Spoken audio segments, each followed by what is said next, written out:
Baik, perkenalkan nama saya Mariana Franejo. Dalam video kali ini, saya dan teman-teman saya akan membahas tentang instrumen keuangan, kas, dan piutang. Baik, ada banyak faktor penting yang berpengaruh terhadap kesuksesan suatu bisnis. Salah satunya adalah manajemen keuangan. Manajemen keuangan memiliki peranan untuk menjaga kestabilan pertumbuhan perusahaan. Manajemen keuangan adalah segala aktivitas yang berhubungan dengan keputusan pengelolaan keuangan dan aset keuangan. Perusahaan dapat memantau seberapa banyak penghasilan dan biaya operasional bisnis sebagai dasar untuk membuat keputusan keuangan jangka pendek dan jangka panjang dengan lebih baik. Hal ini dapat membantu mencegah terjadinya pembengkakan pengeluaran, minimalisir risiko keuangan, serta mobilisasi keuangan. Aspek yang krusial dalam manajemen keuangan adalah instrumen keuangan, kas, dan piutang. Aspek ini dibutuhkan perusahaan untuk menganalisis naik turunnya posisi keuangan.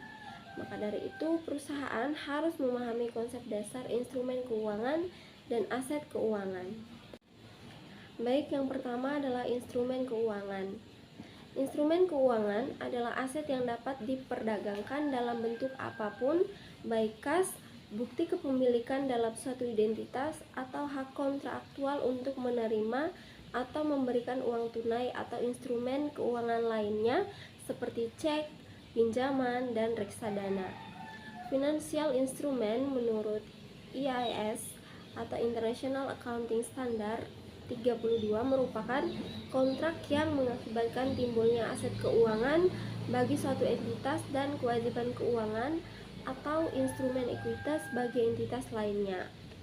Jadi, pada dasarnya instrumen keuangan adalah dokumen apapun, nyata atau maya, yang memberikan kewajiban atau hak finansial kepada pemegangnya. Salah satu contoh fisik instrumen keuangan adalah lembar saham. Jadi, ketika seseorang membeli saham, maka itu berarti telah membeli bagian kepemilikan dalam satu perusahaan, walaupun hanya sebagian kecil. Saham memberikan hak kepada pemiliknya untuk menerima dividen jika perusahaannya membagikannya, dan potensi keuntungan dari kenaikan nilai dari saham tersebut. Saham termasuk kategori instrumen ekuitas. Yang berikutnya adalah jenis instrumen keuangan.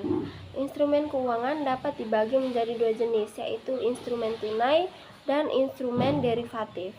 Instrumen keuangan tunai adalah instrumen keuangan yang nilainya secara langsung dipengaruhi oleh kondisi pasar dan dapat dengan mudah diperjualbelikan.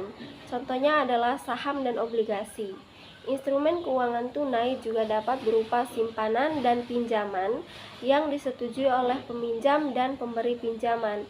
Contohnya adalah cek, karena mengirimkan pembayaran dari satu rekening bank ke rekening bank lainnya. Sebaliknya, instrumen derivatif merupakan kontrak perjanjian antara dua pihak untuk menjual atau membeli sejumlah barang, baik itu aktiva finansial maupun komoditas, pada tanggal tertentu di masa datang dengan harga yang telah disepakati saat ini. Salah satu ciri khas instrumen derivatif adalah memungkinkan investor untuk mendapatkan keuntungan dari fluktuasi harga tanpa harus memiliki aset tersebut secara fisik. Kemudian yang berikutnya adalah fungsi instrumen keuangan dalam perusahaan. Instrumen keuangan memainkan peran yang sangat penting dalam operasional perusahaan, menyediakan berbagai fungsi yang mendukung pertumbuhan dan stabilitas keuangan. Salah satu fungsi utama instrumen keuangan adalah sebagai alat penggalangan modal. Melalui penerbitan saham dan obligasi, perusahaan dapat mengumpulkan dana dari investor untuk mendanai proyek baru, ekspansi, atau kebutuhan operasional. Dengan menjual saham, perusahaan memberikan kepemilikan kepada investor, sementara obligasi menawarkan janji untuk membayar kembali pokok dan bunga pada waktu yang telah ditentukan. Selain itu, instrumen keuangan juga berfungsi sebagai alat untuk manajemen risiko. Perusahaan sering menghadapi ketidakpastian pasar seperti fluktuasi harga bahan baku, suku bunga, atau nilai tukar mata uang. Dengan menggunakan instrumen derivatif seperti opsi dan futures, perusahaan dapat melindungi diri dari risiko-risiko ini sehingga mengurangi potensi kerugian yang bisa berdampak pada kinerja keuangan mereka. Halo, perkenalkan nama saya Sabina Satrina Pandu, biasa dipanggil Satrin, jurusan Akuntansi Perpajakan dengan NIM 23031005. Di video kali ini saya akan menjelaskan tentang kas dan piutang. Yang pertama itu kas. Jadi kas atau cash dalam akuntansi adalah aktiva perusahaan yang berbentuk uang tunai. Nah, uang tunai ini kan seperti yang kita ketahui seperti uang kertas, uang logam, wesel, cek, dan lain sebagainya. Nah, biasanya kas di perusahaan itu disimpan di bank atau bisa juga dipegang langsung oleh accountingnya atau para akuntan yang ada di perusahaan. Nah, bentuk-bentuk uang kas ini ada berbagai macam. Yang pertama tadi uang tunai, terus yang kedua traveler's check. Nah, traveler's check ini merupakan cek yang dikeluarkan oleh bank umum di mana bisa digunakan untuk melayani pihak nasabah yang ingin melakukan perjalanan atau traveling dalam waktu tertentu dengan jarak yang jauh. Kemudian yang ketiga itu ada resell post, kemudian cek, yang berikutnya uang perusahaan, kemudian yang terakhir itu kasir cek. Nah, jenis-jenis kas ada beberapa, diantaranya yang pertama itu petty cash atau kas kecil, terus yang kedua itu kas di bank, yang ketiga itu cash equivalence atau yang setara dengan kas, terus kas terbatas, dan bank overdraft. Nah, yang kedua yaitu piutang. Nah, piutang ini merupakan suatu hak pembayaran milik perusahaan terhadap satu pihak karena telah menerima produk atau jasa tapi belum membayarnya dengan lunas.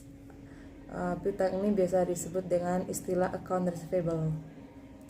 Nah, jenis-jenis piutang ini ada beberapa, yaitu yang pertama itu piutang usaha atau piutang dagang, terus yang kedua itu piutang wesel, yang ketiga piutang lain-lain. Di sini juga saya akan menjelaskan tentang pengelolaan kas dan piutang. Yang pertama itu pengelolaan kas. Pengelolaan kas yang baik memastikan bahwa perusahaan memiliki cukup dana untuk memenuhi kewajiban jangka pendeknya. Dengan mengontrol arus kas masuk dan keluar, perusahaan dapat menghindari kekurangan dana yang dapat mengganggu operasional sehari-hari. Nah, kemudian strategi pengelolaan kas. Yang pertama itu mempercepat penerimaan kas dari piutang. Yang kedua, mengendalikan pengeluaran untuk memastikan kas tersedia. Selamat siang teman-teman, perkenalkan nama saya Willy Baldotus Magung. Di sini saya akan menjelaskan materi akuntansi aset yang berjudul tentang aset keuangan. Aset keuangan merupakan komponen dasar dari lanskap investasi dan sangat penting dalam penciptaan kekayaan dan alokasi modal. Aset keuangan memiliki berbagai bentuk seperti saham, obligasi, reksadana, dan derivatif yang masing memiliki tujuan dan karakteristik yang unik. Dengan memahami sifat dan atribut aset keuangan ini, investor dapat mengoptimalkan profitability mereka dan mencapai tujuan keuangan mereka. Dalam konteks bisnis, aset keuangan mengacu pada aset berwujud atau aset tidak berwujud yang memiliki nilai moneter dan berkontribusi terhadap posisi keuangan perusahaan. Aset ini mewakili kepentingan kepemilikan atau hak kontraktual untuk menerima arus kas ke masa depan. Contoh umum aset keuangan untuk meliputi bisnis meliputi seperti uang tunai, piutang, uang yang menjadi utang pelanggan yaitu piutang tadi, investasi dalam bentuk saham atau obligasi, pinjaman yang diberikan kepada entitas lain, dan instrumen derivatif yang memiliki tujuan untuk perdagangan atau lindungi nilai. Aset keuangan merupakan sarana bagi individu untuk berinvestasi dan beradaptasi dalam pasar keuangan. Aset keuangan merupakan kepemilikan atau klaim terhadap nilai tertentu atau arus kas masa depan. Ketika seorang individu atau bisnis memperoleh aset keuangan, pada dasarnya mereka memperoleh saham atau hak atas manfaat aset mendasarinya.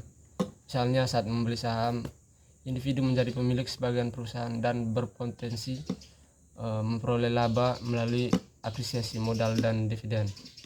Di sisi lain, obligasi merupakan pinjaman yang diberikan kepada pemerintah atau perusahaan dengan investor menerima pembayaran bunga dan pengembalian pokok. Ia beroperasi di pasar dinamis, tempat pembeli dan penjual berinteraksi untuk menentukan harga. Faktor penawaran dan permintaan serta berbagai ketentuan pasar mengaruhi nilai aset keuangan. Akibatnya, harga aset keuangan dapat berfluktuasi berdasarkan faktor-faktor seperti kondisi ekonomi, kinerja perusahaan, suku bunga, dan sentimen investor. Investor dapat membeli atau menjual aset keuangan melalui berbagai platform seperti bursa saham, akun pialang, atau dana investasi. Transaksi ini memungkinkan investor untuk menyesuaikan profitabilitas mereka, memanfaatkan peluang investasi, atau mengelola risiko. Pertama itu stocks, kedua bonds, ketiga cash and cash equivalents, mutual funds, exit trade funds, real estate investment trust, derivatives, commodities, options, futures. Yang kedua, berikutnya itu jenis-jenis aset keuangan.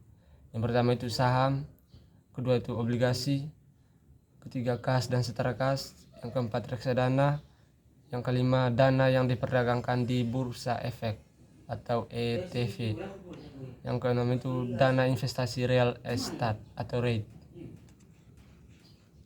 yang ketujuh itu derivatif, yang ke-8 komoditas, yang ke-9 opsi, yang ke-10 kontrak berjangka. Terus peran aset keuangan dalam pertumbuhan bisnis. Aset keuangan memfasilitasi pertumbuhan ekonomi dengan menyalurkan dana dari penabung ke peminjam yang memungkinkan bisnis untuk berinvestasi dalam ekspansi, penelitian, dan inovasi. Aset keuangan menyediakan modal bagi bisnis untuk mendanai operasi, mengembangkan produk dan layanan baru, menciptakan lapangan kerja, dan berkontribusi pada pembangunan ekonomi. Aset keuangan menawarkan sarana untuk mengidentifikasi dan menjaga kekayaan. Aset keuangan memungkinkan individu dan bisnis untuk berinvestasi dalam berbagai aset seperti saham, obligasi, dan real asset yang nilainya dapat meningkat seiring waktu, memberikan perlindungan terhadap inflasi dan melindungi daya beli. Aset keuangan juga membantu mengurangi risiko dan melindungi dari potensi kerugian dengan mengalokasikan kekayaan ke berbagai aset. Aset keuangan sangat penting dalam membantu individu dan bisnis mencapai tujuan keuangan mereka, baik menabung untuk masa pensiun, mendanai pendidikan, atau memperluas bisnis. Aset keuangan menyediakan jalan untuk pertumbuhan, menghasilkan pendapatan melalui dividen atau pembayaran bunga, dan menawarkan peluang untuk apresiasi modal. Aset keuangan memungkinkan individu dan bisnis mengumpulkan dan menumbuhkan kekayaan dari waktu ke waktu, membantu mereka mencapai stabilitas keuangan dan memenuhi tujuan keuangan jangka panjang mereka. Sekian penjelasan dari saya. Terima kasih.